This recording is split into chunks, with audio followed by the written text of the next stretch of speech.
ஓம் நம சிவாய. அனைவருக்கும் அன்பு தெய்வ மகளின் வணக்கம். செப்டம்பர் 7ஆம் தேதி இன்னைக்கு பார்த்தீங்கன்னா முழு சந்திர கிரகணங்க.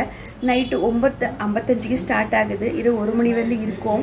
தயவு செஞ்சு எல்லாருமே ஒரு சந்திர கிரகணம் வருதுன்னா அதுக்கு 5 மணி நேரத்துக்கு முன்னாலேயே கொஞ்சமாக சாப்பிட்டுக்கோங்க. வயிறு முடிஞ்சதுக்கு காலியாக வைங்க. அது மட்டும் இல்லாமல் இது வந்து தரவே புல்லுங்க. நம்ம சிறு வயசுல பார்த்துருப்போம். நம்முடைய அம்மாச்சி பாட்டிமா இல்லை அந்த சூரிய கிரகணமோ இல்லை சந்திர கிரகணமோ வருதுன்னா இதில் துண்டு துண்டாக கட் பண்ணி அரிசி தண்ணி சுவாமி அரை சொல்லி எல்லா இதுலேயும் போடுவாங்க.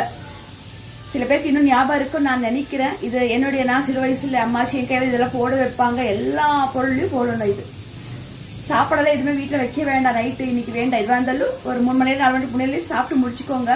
ஆனால் அரிசி பருப்பு தானியங்கள் சுவாமி அறை தண்ணின்னு சொல்லி பல விஷயங்கள் நம்ம வீட்டில் இருக்கும்.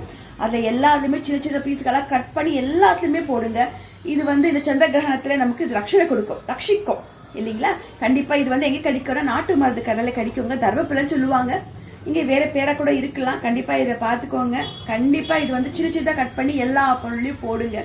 சந்திரகிரகணம் முடிஞ்சதுக்கு அப்புறம் நாளைக்கு காலையில வீடு சுத்தம் பண்ணி சுவாமியாரை சுத்தம் பண்ணி நாம் குளிச்சு தான் சுவாமி கும்பிடணும். பிறகு நாம் சாப்பிடணும். கண்டிப்பா சந்திரகிரகணத்தை நல்லபடியாக கடைப்பிடிங்க. ஏன்னா நமக்கு கஷ்டம் சொல்லி சொல்லிட்டே இருப்பாங்க. இந்த மாதிரி விஷயங்களை யாரும் கடைப்பிடிக்க மாட்டேங்கிறாங்க இல்லைங்களா?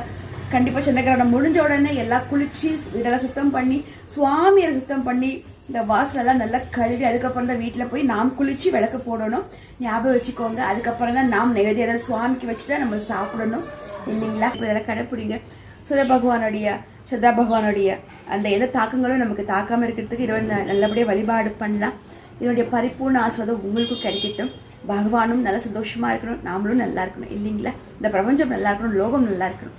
ஓம் நம சிவாய. திருச்சிற்றம்பலம். சிவபெருமானே போற்றி போற்றி.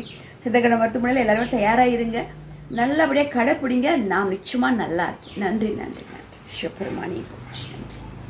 வெற்றிவேல் முருகரே போற்றி. குலசாமி நன்றி.